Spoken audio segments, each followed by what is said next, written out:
감사합니다. 이제 우리 하나님 말씀 보시겠습니다. 신약성경 로마서 15장입니다. 로마 15장 17절 말씀입니다. 우리 하나님 말씀 신약성경 로마서 15장 17절 말씀입니다.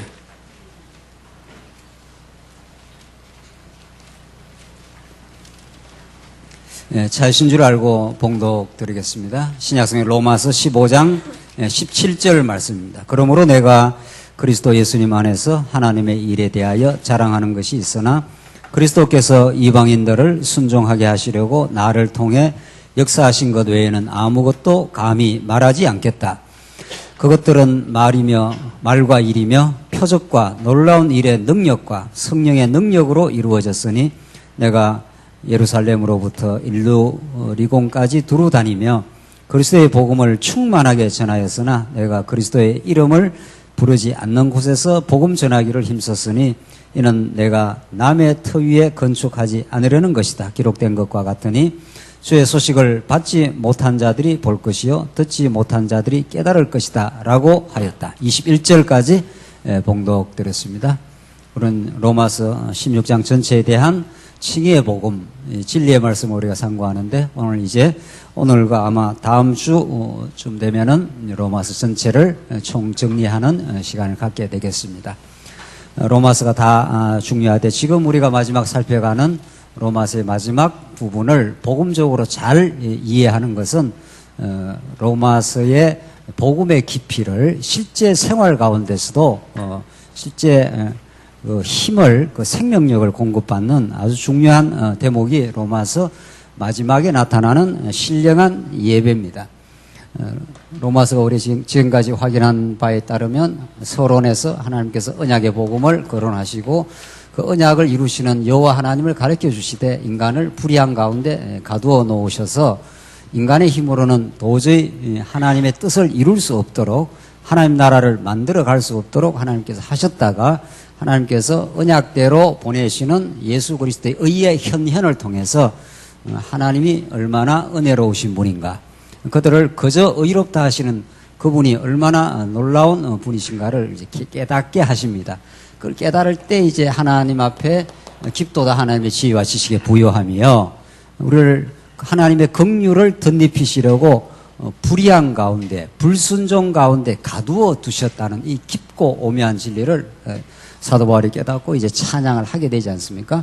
그런 다음 이제 신령한 예배의 삶이 이제 나오는데, 지금까지 개혁신학에서 지금까지 로마서를 이해하는 16세기 이후에 500년 전통에서는 이 언약의 부분을 충분히 조명을 하지 못했고, 이 정도는 이야기를 하죠. 인간이 불의하다, 하나님께서 예수를 통해서 십자가로 구원을 주신다, 이런 구속사적인 복음은 이야기하지만 언약에 대한 아주 중요한 그 강점을 충분히 조명을 하지 못했기 때문에 자꾸 인간 중심의 구속사로 떨어지는 겁니다. 성경은 그렇지 않습니다. 로마서는 하나님께서 하나님의 복음, 그리고 구약의 선지자들로부터 약속하신 것이라, 그 약속의 그 내용이 주 예수 그리스도라, 이렇게 해서 하나님 여호와가 약속하셔서 예수 그리스도를 약속하셔서 보내셔서 그분이 어떤 분인가를 가르쳐 주기 위해서 이제 예수가 필요한 거죠. 인간의 불의도 과정에서 필요하다, 이렇게 되어 있습니다. 그래서 로마서가 전혀 다른 이제 각도에서 로마서를 우리가 풀어가고 있는데, 이제 마지막에 이 예배 부분, 신령한 예배의 삶으로 하나님께 인도하시는 이 부분이 특별히 더 전통적인 입장에서는 이제 혼돈을 빚고 있는 부분이죠. 하나님께서 우리를 의롭다 하셨기 때문에, 불의한 우리를 의롭다 하셨기 때문에 이제부터는 우리가 하나님 앞에 그렇게 살도록 우리가 애쓰고 노력하고 율법을 지키도록 하고 우리 교회 생활을 그렇게 하도록 해야 된다 하는 당위적인 이제 명령이 자꾸 떨어지는 거죠. 그러나 우리가 지금까지 확인한 대로 우리는 과거에 불의한 가운데 두시면은 자기 예배를 드리게 됩니다. 자기 예배를 하는 거죠. 드린다기보다도 자기 예배, 불의하라는 것은 하나님과 같이 되고자 이미 아담이 타락 이후 모든 인간이 불의한 가운데, 불의라는 건 의롭지 않다 이런 뜻 아닙니까? 이 의라는 거 체다카 하는 히브리어는 하나님과의 관계 개념입니다. 하나님과 관계가 이제 비끄러져 버린 거죠. 그때부터는 자기가 하나님입니다. 그러니까 네가 이걸 따먹으면 하나님과 같이 될 것이라, 이렇게 그 마귀가 유혹을 했지 않습니까? 그래서 그 선악을 알게 하는 나무를 따먹으면은 그때부터 인간이 피조물의 자리, 하나님의 자녀의 자리에 있는 게 아니라 하나님과 같이 돼버립니다. 하나님과 같이라는 주제가 생겨버린 겁니다. 그래서 모든 인류는 아담 타락 이후 하나님과 같이 된 죄의 노예가 되어 있습니다. 그걸 노예인 줄 모르고 사는 거죠. 그래서 인간 타락한 이후에 어떤 인간도 그 남녀노소를 할 것 없이 다 자기가 인생의 주인으로 생각을 합니다. 그걸 신학적으로 말하면 하나님과 같이 되어버린 인간들의 모습이 불의합니다. 여기에서는 갈등, 충돌, 시기, 욕망, 무정함, 로마서가 그걸 쫙 열거하지 않습니까? 그래서 자기 예배를 드리는, 그러니까 자기가 대단하다 이 말입니다. 쉽게 말해서. 그래서 모든 인간이 다 꼭대기에 올라가려고 합니다. 올림픽 경기를 해도 금메달 타려고 하고, 공부를 해도 1등을 하려고 하고, 대학을 보내도 인류대학을 가려고 하고, 모든 인간이 그렇습니다. 그러니까 너나 할 것 없이 그렇다 하는 걸 깨닫는 것이 죄인됨을 깨닫는다 이런 뜻입니다. 그래서 그런 허탄하고 허망한 인생입니다. 그러니까 높이 올라가 봐도 그게 별거 아닌데 그렇게 누구나 다 경쟁해서 이기려고 하는 거죠. 그런 인생에게 찾아오신 예수 그리스도 안에서 우리가 낮아지면 하나님을 예배하게 되겠죠. 자기를 예배하는 게 아니라. 그래서 이게 하나님 예배가 여기서부터 이루어지는데 그 구체적인 내용이 은사를 실행한다. 두 번째 상황에 대처한다. 세 번째 뭐죠? 예, 약자를 보호한다. 약자를 보호하는 생활. 그다음에 이방을 용납하는 생활. 다섯 번째 교회를 세워가는 생활.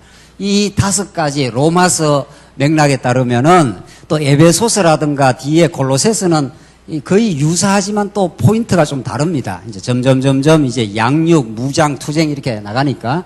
그러나 일단 로마서는 이러한 다섯 가지 항목을 하나님이 우리로 하여금 신령한 예배를 드리게 하는 구체적인 내용이라고 그렇게 가르쳐 줍니다. 그러니까 로마서를 부분 봐가지고는 우리 신앙의 방향을 찾기가 어렵다는 거죠. 그러나 우리 성경신학적으로 또 성경 전체의 그 흐름을 따라서 이렇게 보면은 이렇게 하나님께서 우리로 하여금 살아가도록 인도를 하시구나 하면 우리의 삶의 질서가 생깁니다. 하나님이 내게 주신 은사가 뭘까? 또 은사 이전에 하나님의 선한 뜻은 무엇일까? 그래서 그 선한 뜻을 하나님 기뻐하시고 온전하신 뜻을 먼저 생각하라. 그리고 자기의 믿음의 분량만큼 자기를 생각하면 하나님 주신 은사가 있지 않아요? 그래서 은사는 전부 섬기기 위해서입니다. 오늘 신입반 잠깐 오라고 해서 우리 신입반 모임에 갔었는데 그 신입반 성도보다 그 신입반 성도들을 돕고 섬기는 권사님들이 더 많으시더라고요. 참 놀라운 일 아닙니까? 우리 집에도 아이가 하나 탄생을 하면은 갓난 아이가 만약 있다면은 그 아이를 중심으로 해서 엄마, 아빠, 삼촌, 고모, 할아버지, 할머니가 쫙 돌아서 가지고 그 아이를 섬기듯이 그렇게 되지 않겠어요? 그리고 가정은 천국의 모형이고 교회도 우리 천국의 모형이니까 은사라는 건 섬기기 위해서 하나님께 주신 겁니다. 그러니까 은사를 가지고 자기를 돋보이게 한다든가 은사를 통해서 자기를 증명하는 것은 자기 예배의 삶이라 이렇게 되는 거죠. 하나님께서 우리에게 모든 사람에게 모든 재능과 은사를 주셨습니다. 그러나 세상은 예수를 모르는, 이게 예수 그리스도니까 예수 그리스도를 모르는 사람은 자기 증명을 합니다. 내가 이런 재능이 있어서 내가 공부를 잘하고 있다. 내가 이렇게 사업을 잘 해내고 있다. 이렇게 하는 거죠. 자기 증명입니다. 그러나 신령한 예배는 예수 증명인 거죠. 십자가만 자랑하는 거죠. 그래서 이런 허탄하고 어둠의 삶에서 밝고 아름다운 삶으로 하나님께서 인도를 해 가시는데 그게 은사입니다. 두 번째, 상황에 잘 대처합니다. 어려움이 오면은 그 상황에다가 자꾸 탓을 하는 게 아니라 어려운 상황이 나를 나대게 하는 상황이라 이렇게 해석을 하는 거죠. 로마 제국도 그렇다는 거죠. 그렇게 신앙이 잘 견고해지면 자연스럽게 약자들을 돌아보게 되어 있습니다. 그렇지 않겠나요? 네. 이제 그만큼 신앙이 강하게 되면은 신앙이 약한 사람을 비판한다든가 그렇게 하는 게 아니라 자꾸 돌보게 되어 있습니다. 그 다음 이방인을 이제 이방은 우리의 어떤 지역교회의 범주를 이렇게 넘어서는 이제 차원이 되겠죠. 우리 지난 시간에 공부 잘했지 않습니까? 그 당시에 유대인과 이방인은 우리가 상상하는 그 이상의 그 차별이 있고 이거는 넘어올 수 없는 장벽이 있습니다. 그래서 심지어 베드로도 이방인에게 복음 전가하는 걸 굉장히 꺼렸지 않습니까? 그러니까 하나님께서 광주리에다가 그 부정한 음식을 넣고 먹어라. 하나님께서 거룩하게 한 것을 너가 왜 탓하느냐 해서 하나님께서 이방인에게 복음이 넘어갈 수 있도록 베드로에게 환상을 보여주시고 하나님께서 사도 바울을 이방인의 사도로 이미 준비시켜 놓고 그렇게 이방 선교를 하도록 그렇게 만들어 가십니다. 그러니까 이방인이라는 것은 우리의 육신적 피와 어떤 관계가 전혀 없는 사람들입니다. 예수 그리스도의 피로만 연결된 사람들이죠. 그러니까 그렇게 우리 교회라는 것은 뭐 우리 자식이 중요한 거죠. 물론 육신의 자식도 하나님께 주신 거니까 그것도 물론 중요하긴 하지만 거기에 머무는 것은 안 믿는 사람들도 그렇게 하는 거니까 그래서 정말 보편적 사랑으로 이방인에까지 하나님께서 용납하게 될 때 우리는 교회가 얼마나 신령한 교회인가. 우리 장안조항교회도 소중하지만 중국이라든가 필리핀이라든가 이 복음을 모르는 우리 지방 성도들이라든가 이런 성도들의 소식을 들을 때 우리가 함께 하나님의 백성으로 우리가 용납하고 그들을 위해서 우리가 합력하고 하는 것이 우리가 하나님이 드리게 되는 신령한 예배이고 중요한 것은 이걸 하는 게 중요한 게 아니고 이걸 하나님께서 작정한 대로 이렇게 하게 하시는데 이걸 하면서 하나님을 더 배웁니다. 그러니까 우리 교회 생활의 모든 봉사는 모든 교회의 일은 정말 그게 진리의 깨달음 속에서 진행이 되면 그걸 하면 할수록 더욱 감사하게 됩니다. 하나님 나 같은 마른 막대기 같은 인생을 우리 성도들을 섬기는 일에 써주십니까? 이렇게 되는 거죠. 그래서 마지막으로 교회를 세워갑니다. 세워가는 생활로. 그러니까 이것은 뭐 애울 것도 없고요. 그냥 로마서를 우리가 묵상을 이렇게 하면은 오늘 말씀을 이렇게 깨달으시고 그냥 집에 돌아가시면서 이렇게 묵상을 하면 되는 거죠. 아, 나는 내 은사를 정말 기쁨으로 교회를 세워가는 데 쓰고 있는가? 내가 어려운 상황 속에서도 잘 견디고 있고 오히려 긍정적으로 해석을 해내고 있는가? 내가 주변에 약한 성도들을 정말 진심으로 돌아보고 있는가? 내가 우리 교회의 범주를 넘어 이방인에까지 우리의 기도가 닿아가고 그렇게 우리가 마음을 쓰고 있는가? 그래서 진짜 교회를 친교하면서 세워가고 있는가? 이런 것들이 우리의 신앙을 체크하는 체크리스트가 되겠죠. 그렇게 해서 우리가 자꾸 하나님 앞에 점검을 하고 하나님께서 주는 5가지 항목을 통해서 신령한 예배를 하나님 드려가게 하신다. 지금 그 말이죠. 그래서 17절 그러므로 내가 그리스도 예수님 안에서 하나님의 일에 대하여 자랑하는 것이 있으나 오늘 17절 이 부분이 이방 지역 전도에 이제 합력하게 이제 하나님께서 자꾸 인도를 해 가시는 건데 그 사도 바울을 하나님 먼저 쓰신 거죠. 내가 그리스도 예수님 안에서 하나님의 일에 대하여 자랑하는 것이 있으나 했지 않습니까? 그러니까 예수 그리스도 안에 우리는 이미 들어와 있고 그 예수님 안에서 이루어지는 하나님의 일이 있는데 18절 그리스도께서 이방인들을 순종하게 하시려고 나를 통해 역사하신 것 외에는 아무것도 감히 말하지 않겠다. 이 주어가 뭡니까? 우리 성경을 해석할 때 주어를 먼저 찾아내고 그 주어에 걸려 들어오는 그 수동태적인 또 주어가 있지 않습니까? 그러니까 그리스도께서 이렇게 되지 않습니까? 그러니까 이방 선교의 주체자도 그리스도라는 거죠. 이게 우리가 이미 사도행전에서 여러분들 잘 이미 공부하신 대로 지금 이미 이방 선교는 우리 지난 시간 공부한 대로 이사야, 신명기, 시편에서 예수님 때가 되면 이방인들이 하나님을 찬양하게 될 것이라는 이미 구약의 예언이 있습니다. 그러니까 이방인에게 지금 복음이 전파되고 있지 않습니까? 사도 바울이 로마에 지금 복음을 지금 전파하려고 로마서를 쓴 거 아니에요. 로마는 먼 이방인이었습니다. 예루살렘으로 봤을 때는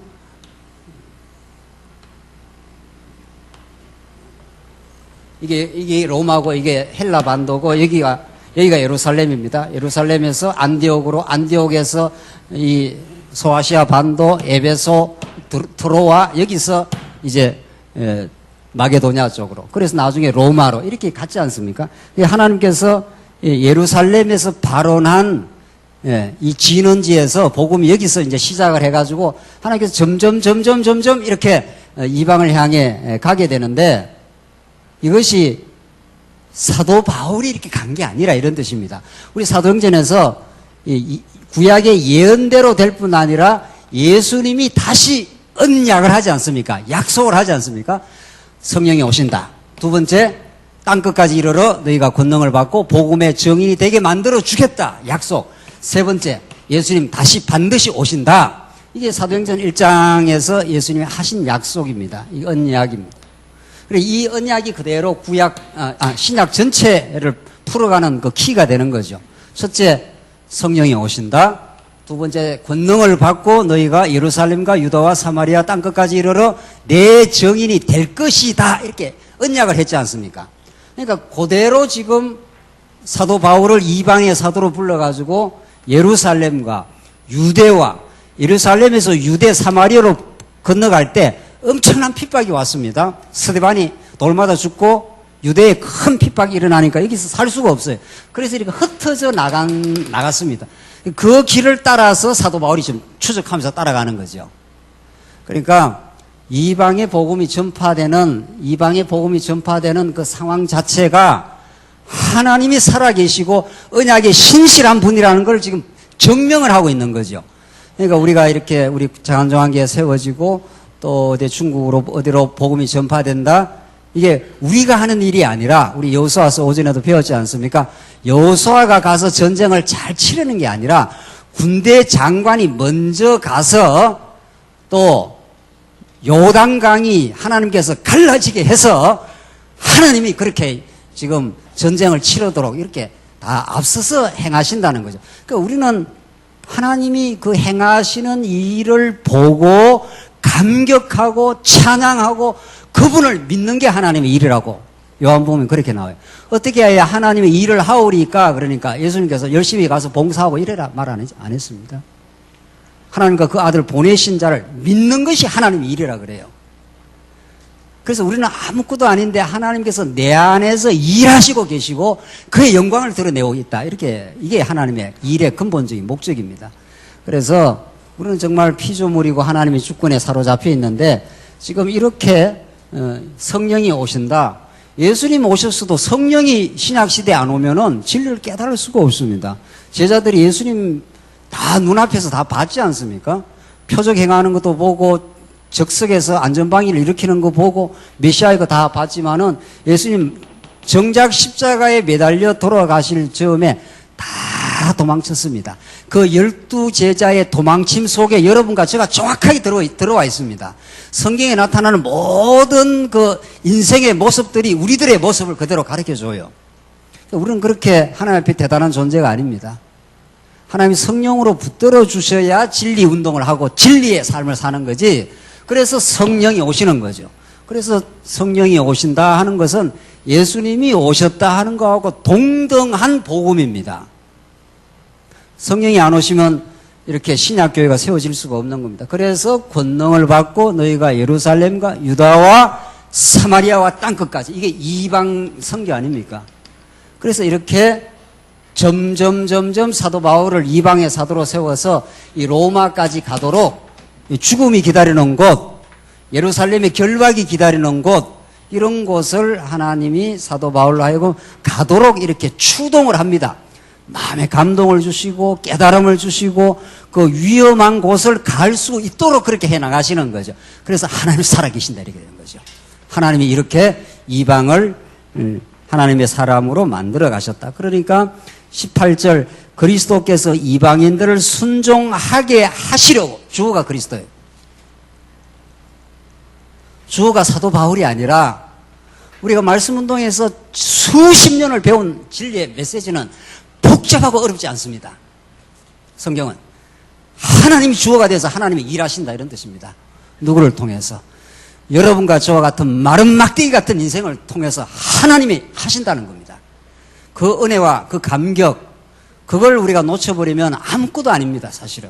그래서 오늘 본문의 말씀대로 이방인을 순종하게 하시려고, 히브리어로, 헬라어로 순종이라는 게 그 원뜻은 경청입니다.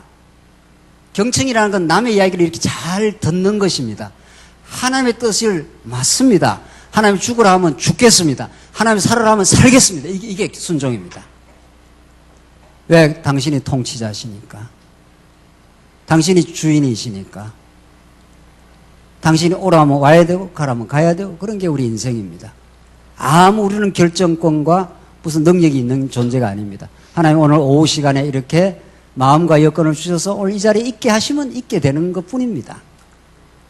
오늘 하루 이상의 한치의 앞도 우리는 알 길이 없습니다. 그래서 하나님의 그리스도를 주관자로 주인으로 그렇게 세워놨습니다. 그래서 나를 통해 이렇게 되지 않습니까?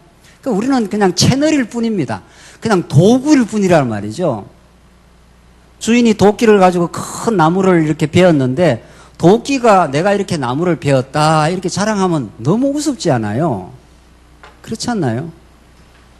도끼는 그 도끼를 그 주인이 도끼를 딱 쥐어야 도끼가 그 힘 발휘가 되는 거 아니에요? 이게 피아노가 좋은 피아노가 저기 있지 않아요? 저기 난 무슨 피아노인지 모르겠는데 저기 아무나 가서 피아노를 친다고 아름다운 곡이 나오질 않습니다. 아니 제가 가서 저 피아노를 치면 뭐 소리가 뭐 안 나올 거 아니에요? 뭐 피아노를 칠 줄 모르니까.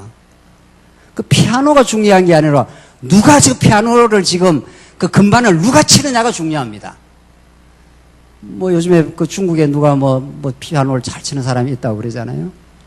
뭐 그 사람이 이렇게 등장해서 딱 등장을 하면은 뭐 이 자리가 뭐 완전한 아름다운 쇼팽의 무슨 피아노 곡이 나오지 않겠나요? 도구가 중요한 게 아니라 우리는 그 도구를 쥐고 있는 그 주관자가 중요합니다. 그러니까 그리스도께서 이방인을 순종하게 하시려고 나를 통해 행하신 하나님의 일이 있다는 겁니다. 그래서 우리는 도구의 자리로 내려가고 없음의 자리로 내려가고 아무것도 아닌 자리로 내려가서 하나님만 예배를 드리는 거죠. 이게 우리 신령한 예배입니다. 그래서 이게 신령한 예배 했지 않습니까? 그걸 우리는 최대의 기쁨이라고 그럽니다. 그러니까 놀라운 사실은 이게 자기 예배를 드리는 사람은 자기를 돋보이게 해야 됩니다. 내가 똑똑해, 내가 능력 있어. 이래야 세상은 사는 겁니다. 이게 패배입니다. 여기는 나는 아무것도 아니고 나는 하나님의 도구로 쓰여지고 당신이 나를 연주해야 아름다운 음악이 나온다. 이런 거 아니겠어요? 그렇게 그의 영광과 그의 능력과 그의 은혜와 그의 자비하심과 그의 신실하심과 그의 영원하심이 우리를 통해서 드러나고 있는 중이죠. 그래서 우리는 다 잠깐 있다가 사라질 존재들입니다. 그래서 영원 안에서 다시 만나게 될 것입니다. 이걸 이방인을 용납하는 신령한 예배라고 합니다. 그러니까 사도 바울은 그걸 너무도 잘 알고 있는 거죠. 사도 바울은 자기가 다메섹 도상에서 교회를 박해하려고 갔던 사람 아니었습니까? 하나님이 사도 바울을 또 그렇게 만들어버렸습니다. 이 놀라운 하나님의 복음의 역사예요. 여러분과 저를 죄악 가운데서 몸부림치는 세월을 하나님께서 그렇게 두신다는 겁니다. 왜? 자기를 자랑하지 못하게 하려고. 그래서 사도 바울은 그게 너무도 절절하고 자기가 예수를 다메섹 도상에서 만나기 전에 오히려 하나님의 교회를 박해하려고 갔던 인생이었기 때문에 자기가 이렇게 변화가 되고 예수의 도구가 되고 그의 향기를 드러내는 하나님의 사람이 되었을 때 내가 향기를 뿜어낸다 이렇게 못한다는 말이죠. 나는 과거에 악취만 드러낸 인생이었다. 왜 교회를 박해하려고 갔던 인생이니까. 여러분과 제가 똑같습니다. 여러분 똑같아요. 예수를 누가 죽입니까? 그 당시에 바라바를 내놓고 예수를 죽이라고 그 우매한 군중들이 다 외쳤지 않습니까? 그 자리에 여러분과 제가 정확하게 있는 겁니다. 그래서 우리는 예수를 참으로 믿기 전에 자기를 왕으로 생각을 합니다. 예수는 그리스도다가 아니라 나는 그리스도다 이렇게 되는 겁니다. 이게 분명해졌습니까? 내가 왕이에요. 내가 내 가정에서도 내가 왕 노릇하고 내가 삶의 주인 노릇하고 그게 예수를 적그리스도지. 적그리스도가 밖에 있지 않습니다. 안티크라이스트가 내 안에 들어있습니다. 물론 이 세상에도 뭐 적그리스도가 많지요. 뭐 자유주의 신학이고 뭐고 많지요. 그러나 성경, 그 자유주의 신학자들 보라고 성경을 기록한 게 아니라 여러분과 저가 보라고 성경을 기록해놨기 때문에 적그리스도는 내 안에 들어있어요. 내가 하나님 노릇하는 게 많으니까. 우리 자식 키우면서도 자식을 마음대로 컨트롤 하려고 그러지 않습니까? 그러면 그게 바로 적그리스도지 뭐 적그리스도가 따로 있습니까? 그래서 내 안에 그런 죄악과 어리석음과 하나님과 같이 되고자 하는 그 죄성이 있다는 걸 깨닫는 사람이야말로 예수께 가지 않을 수가 없고 그의 풍성하고 놀라운 은혜와 사랑에 사로잡히게 됩니다. 그러니까 그분만을 찬양을 하게 되겠죠. 나를 찬양을 할 수가 없다 이 말입니다. 도저히. 그게 십자가만을 자랑하게 되겠죠. 그게 성경 66권 전체를 통해서 하나님이 여호와시고 예수는 그리스도라고 가르치는 그 핵심 내용입니다. 그리고 오늘 이 신령한 예배는 너무 중요합니다. 우리는 누구를 예배하고 사느냐 말이죠. 누구를 경배하고 사느냐 말이죠.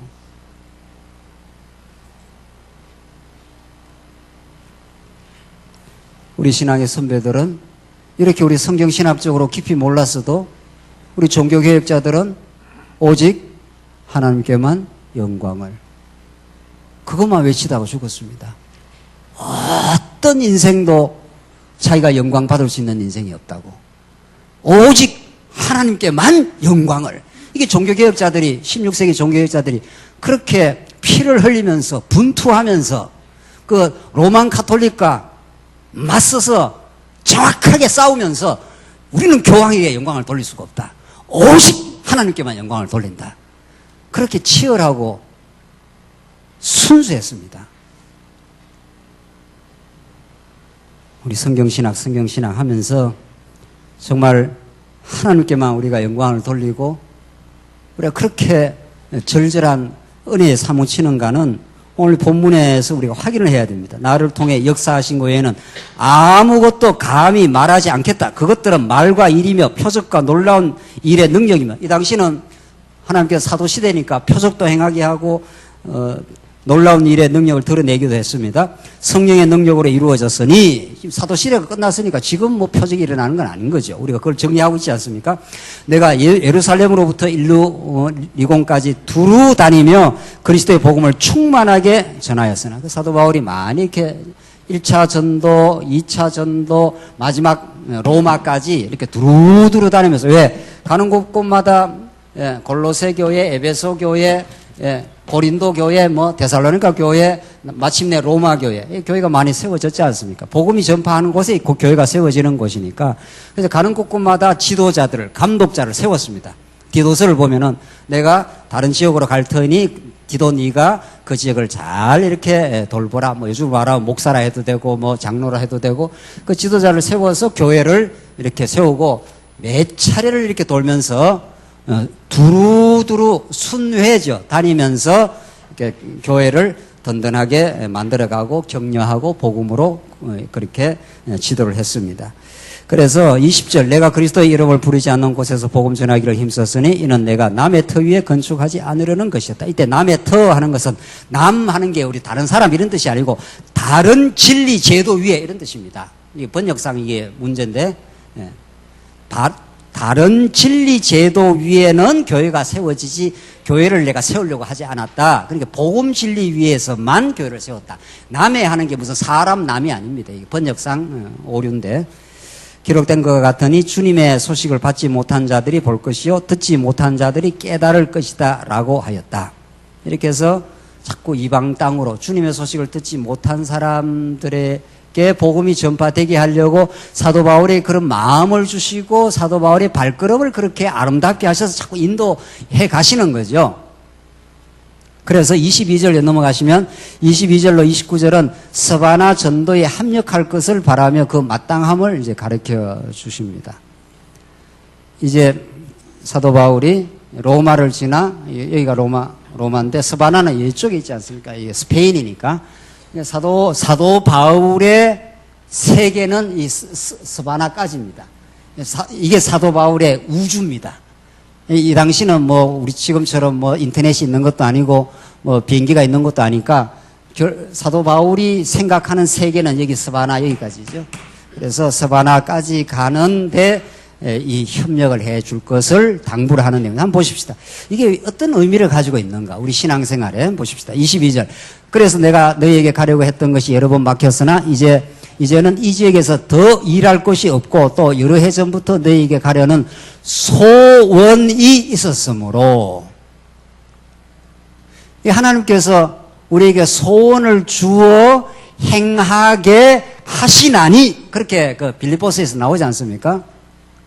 그러니까 복음이라는 것은 반드시 복음이 복음으로 전해지면은 복음이라는 건 굿뉴스니까 좋은 소식이니까 내가 죽었던 내 인생을 살렸다. 하나님이 살아계신다. 이게 다 좋은 소식입니다.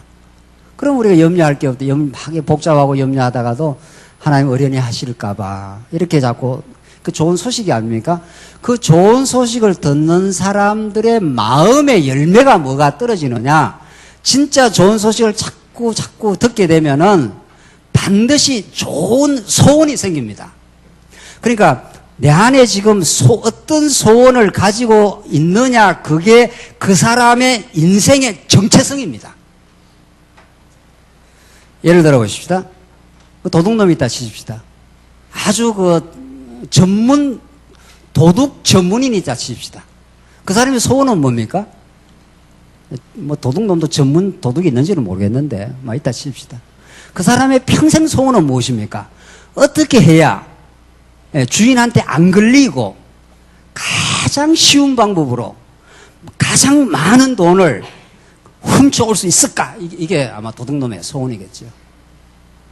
그러니까 그 사람은 밥 먹을 때도 그게 소원이고 도둑놈 지체들끼리 만났을 때도 그게 소원이고 자기들끼리도 상의하지 않겠어요? 도둑놈들끼리. 너는 어떻게 생각하나? 나는 재벌 회장 집에 들어가서 도둑질 하는 게 더 좋다고 생각한다. 뭐 이런 소원을 가지지 않겠냐. 그 사람의 소원이 그 사람입니다. 그러니까. 부모의 소원은 뭡니까? 우리 아주 정상적이고 보통의 부모는 우리 자식이 어떻게 해요? 건강하게 자라는 거. 우리 자식이 남 손 벌리지 않고 그냥 잘 살아가는 거. 이건 자나깨나 소원이. 그 자식 잘 되기를 바라는 그게 부모입니다. 그게 부모의 정체성입니다. 그건 예수 안 믿는 사람도 다 하는 거예요. 여러분과 저의 소원은 무엇입니까? 성경이 가르치는 사도 바울의 소원은 이제는 이 지역에서 더 일할 곳이 없고 또 여러 해 전부터 너희에게 가려는 소원이 있었으므로 내가 스페인으로 갈 때에 너희에게 가려고 한다. 사도 바울의 소원은 요 맥락에서 사도 바울의 소원은 스페인 가서 복음을 전하는 게 사도 바울의 소원입니다. 왜? 자기가 복음을 듣고 너무도 행복했으므로. 그 복음은 인터넷 틀어놓으면 지금 우리나라 전체로 다 이렇게 복음이 전파될 겁니다. 인터넷을 방송을 틀든지 방송을 하나 달아가지고 막 돌아다니면서 예수는 그리스도라고 이렇게 전파해도 되지 않겠나요? 하나님 그렇게 안 하십니다. 하나님 반드시 우리 택한 백성들의 복음을 깨닫고 마음의 감격과 인격적 소원을 가지게 해서 그런 소원을 통해서 하나님이 일하시지. 하나님이 일하신다고 만약 작정을 하면은 지금 중국에 있는 사람들 다 말씀운동 진리를 깨달아라 한번 하나님 명령하면 깨끗하게 끝납니다. 뭐 중국 갈 것도 없고 소원할 것도 없고 뭐 협력할 것도 없고 아무것도 할 필요도 없습니다. 자, 여러분들 우리 일의 결과가 자꾸 중요하다고 생각을 하면은 일의 결과 하나님께서 금방 만들 수 있습니다. 일의 결과가 중요한 게 아니라 그 일이 이루어지기까지 하나님의 복음의 감격이 중요하고 여러분과 저의 복음에 대한 소원이 중요합니다. 그래서 성도를 사랑할 마음이 생긴 거죠. 내가 들어서 마음의 자유와 쉼을 얻은 이 복음. 이것도 우리 해외에 있는 성도들, 우리 지방교회에 있는 성도들, 우리 중국에 있는 성도들이 듣고 마음의 기쁨을 누리면 얼마나 좋을까. 이게 자나깨나 우리의 소원이 된다면 그 소원 있는 대로 마음이 움직입니다. 그 몸은 마음이 가는 곳으로 몸은 움직이게 되어 있습니다. 그래서 여러분과 제가 늘 자식을 잘 키우려고 소원을 하니까 그 소원대로 직장 생활도 하고 애도 쓰고 기도도 하고 뒷바라지도 하고 어떤 고생이 있어도 하지 않습니까? 왜? 그게 소원이니까. 그래서 그 사람의 소원을 들어보면 그 사람의 정체성과 그 사람의 삶의 비전과 그 삶의 가치를 알 수가 있는 겁니다. 우리 장안조항교회 소원은 무엇입니까? 우리가 진리 안에 하나 되는 것, 진리 안에 성도들을 용납하는 것, 그리고 우리가 성장하는 것, 그래서 우리가 하나님 나라 기쁨을 회복하는 것, 이게 우리 모든 성도들의 소원입니다. 하나님, 우리가 여러 가지 일들을 경험하고 있습니다. 우리가 하나님 나라의 진정한 기쁨을 회복하게 하시고, 우리가 회복될 때 우리 장안조항교회에 전달된 이 놀라운 진리의 말씀이 땅끝을 총에 전달되게 하시옵소서.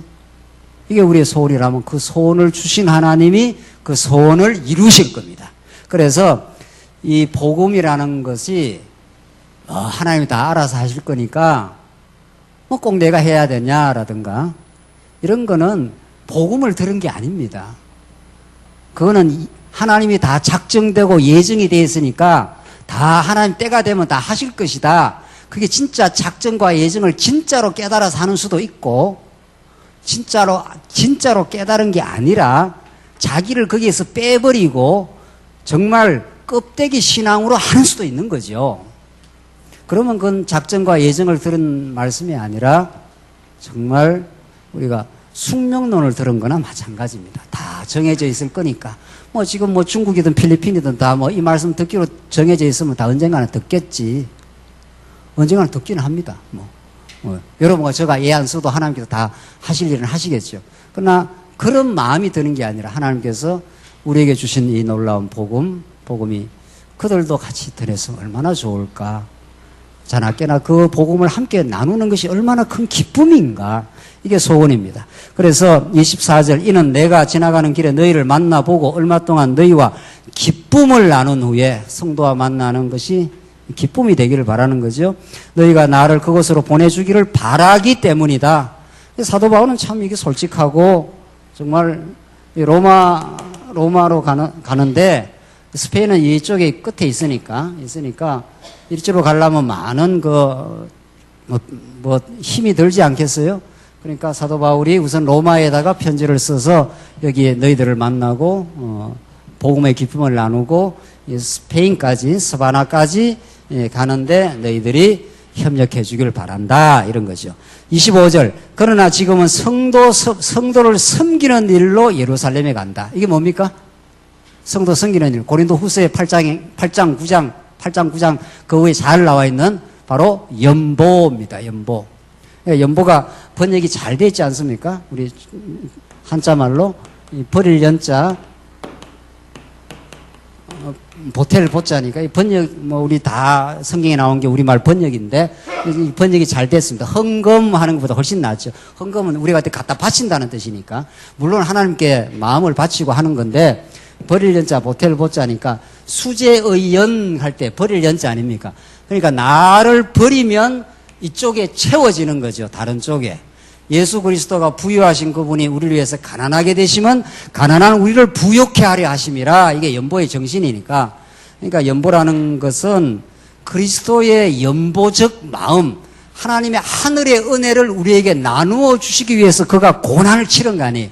그 고난에 동참하는 사랑하는 마음이 없는 연보는 참 연보가 아닌 거죠. 그러니까 우리가 연보를 하고 참 큰 기쁨이 있지 않습니까? 하나님 내 같은 섬김 받기를 원했던 인생이 이렇게 성도를 섬기는 일에 동참할 수 있어서 이건 기적 중에 기적입니다. 우리 연보 우리가 하고 연보 기도하고 여러분들 다 그렇게 하시리라고 보여지는데 하나님 우리의 이렇게 연보할 수 있는 마음의 감동을 주셔서 너무 감사합니다. 이렇게 되는 거죠. 왜? 성도를 섬기는 일에 우리가 동참을 한 거니까. 그래서 사도 바울은 연보를 성도를 섬기는 일로 예루살렘에 간다. 이는 마게도냐와 아가야 사람들이 예루살렘에 있는 성도 중 가난한 자들을 위하여 기쁘게 얼마를 연보하였기 때문이다. 그러니까 기쁨 그리고 섬김 이런 그리스도의 마음이 연보의 잘 반영이 되어 있고 그런 그리스도가 우리를 섬겨줬기 때문에 그 기쁨이 된 우리 인생이 오히려 성도를 이제 섬기는 쪽으로 나가게 되는 거죠. 그걸 신령한 뭐라고요?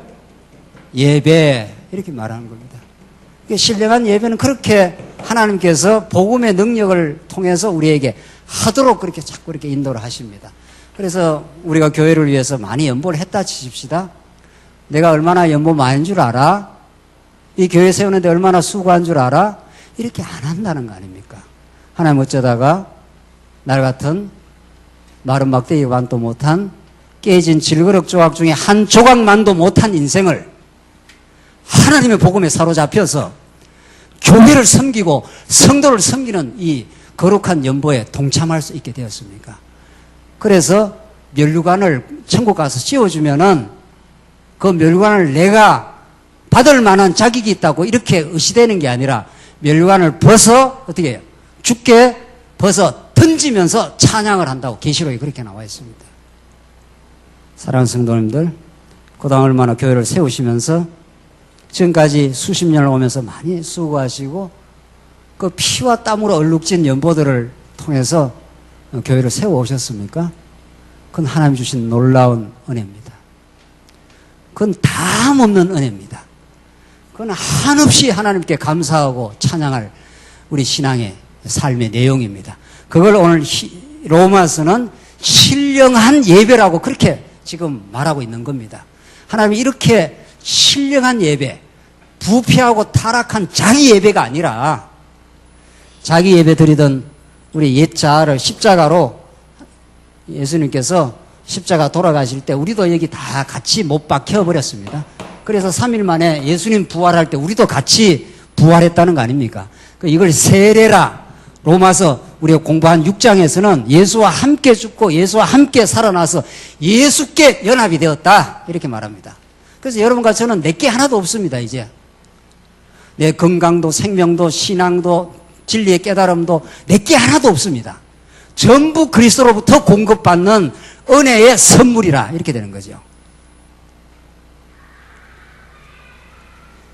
27절 그들이 기쁨으로 그렇게 하였다. 그들은 예루살렘 성도들에게 빚진 자니 만일 이방인들이 그들의 영적인 것으로 나누어 가졌으면 육신의 것으로 그들을 섬기는 것이 마땅하다. 사도 바울이 이렇게 이제 가르쳐 주고 있는 겁니다. 너희들이 예루살렘 성도로부터 복음을 들었지 않는가? 영적인 걸 들었으니 또 예루살렘 교회가 저렇게 힘들고 어려운 가운데 있다니 너희들이 같이 짐을 나누는 것이 얼마나 아름답고 마땅한 일이냐. 28절 그러므로 나는 이 일을 마치고 이 열매를 그들에게 확실히 전달한 후에 너희에게 들렀다가 스페인으로 가겠다. 내가 너희에게 갈 때에 그리스도의 충만한 복을 가지고 갈 줄로 안다. 이 복음, 복음은 정말 충만한 것입니다.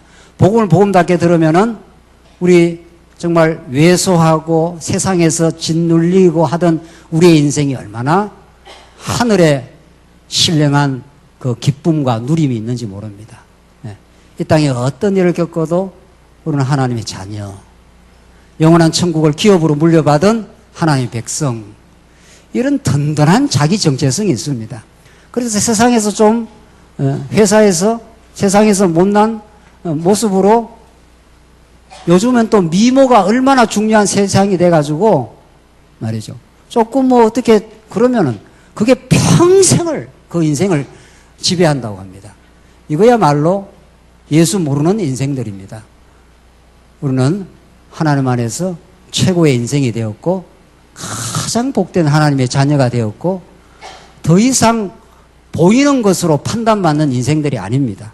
그러니까 사도 바울이 그리스도의 충만한 복을 가지고 가겠다. 이 하늘의 충만한 복을 깨달은 성도는 세상의 가치 기준에 의해서 적용되지 않는 삶을 삽니다. 잘생겼다, 못생겼다, 인류대학 나왔다, 삼류대학 나왔다, 이런 것들이 예수 믿는 사람에게 적용이 안 됩니다, 이제. 그렇지 않나요? 영원한 천국이 그 복이 우리한테 왔는데, 그게 왜 우리한테 적용이 되어야 되느냐, 이 말입니다. 누가 만든 기준에 내가 적용이 돼야 되느냐 말이죠. 그건 하나님이 만든 기준이 아니라 타락한 세상 인간들이 만든 기준들 아니겠어요? 기준이 잘못된 거니까 우리는 그거 안 받아들이면 되는 겁니다. 그렇지 않나요? 키가 175가 돼야 멋있는 겁니까? 150이 되면 멋있지 않습니까? 누가 정한 기준이에요? 그게 우리가 다 놀아나고 그 잘못된 기준에 자기 자신을 그렇게 규정을 하고 나는 못나니 이렇게 되는 거죠. 못나지 않습니다. 하나님 보실 때 가장 복된 충만한 복음 속에 들어있는 충만한 하나님의 자녀 이렇게 되는 거죠. 그걸 사도 바울이 이방에 전해주겠다 이런 뜻입니다. 다 짓눌리고 세상에서 억눌리고 하는 그 인생들에게 하늘의 가치를 전달해 주겠다. 그래서 결론입니다. 30절. 형제들아 내가 우리 주 예수 그리스도로 말미암고 또 성령의 사랑으로 말미암아 너희를 권하니 나와 함께 힘을 합하여 나를 위해 하나님께 기도하여라. 사도 바울은 기도도 부탁하잖아요. 나를 위해 기도를 해주라. 내가 지금 복음을 전파하러 이 충만한 복음을 전하러 가는데 함께 우리가 힘을 모으기로 하자. 뭐 이런 거죠. 31절. 내가 유대에 있는 순종치 않는 자들에게서 구원을 받고 예루살렘에 대한 나의 봉사가 성도들이 받을 만한 것이 되게 하며 또 내가 하나님의 뜻을 따라 기쁨으로 너희에게 나아가 너희와 함께 편히 쉴 수 있도록 하여라. 사도 바울이 너무 고단한 여정이었던 걸로 보여집니다. 사도 바울이 여기를 떠나서 안디옥으로 터키 땅이 남한의 7배나 큽니다. 가보니까 엄청 큰 나라예요, 여기가. 여기가 무슨 자동차가 있습니까? 비행기가 있습니까? 2000년 전에. 사도 바울이 참 고단한 선교 여정이었던 걸로 보여집니다. 내가 여기 가면은 나를 좀 쉬게 해주라. 참 사도 바울 정말 신앙적이고 인간적이죠. 나를 가서 편히 그리스도와 함께 성도들과 함께 서로 위로하며 그렇게 하나님 나라가 무엇인지 성도들과의 친교가 얼마나 소중한 건지를 우리 16장에서 우리 다음 시간 배우게 되겠습니다. 16장에서 그렇게 함께 동역자 된 사람들이 서로 위로하고 서로 이 고단한 이 광야길을 걸어가면서 우리가 복음 안에 같이 살아가는 지체가 아니냐. 오늘 한 소망, 한 하나님, 한 분 그리스도를 우리가 모신 우리 성도들이 아니냐. 이렇게 위로와 격려를 나눌 때 교회가 마지막 16장에서 세워져 가도록 하나님께서 그렇게 인도하십니다. 이 진리 안에 참된 승리가 있길 바랍니다. 기도하십시다. 자비하신 하나님 아버지 은혜를 감사합니다. 하나님께서 우리를 이 진리 속에 두셔서 과거에 자신을 숭배하며 자기 영광을 위해서 끝없이 치달아왔던 우리 부패하고 타락한 인생을 이제 십자가로 못 박아 주셔서 감사합니다. 우리가 부활의 그리스도를 쫓아 새로운 인생과 가치관을 가지고 주 앞에 경주하는 복된 인생 되게 하시옵소서. 예수님 이름으로 기도하옵나이다. 아멘.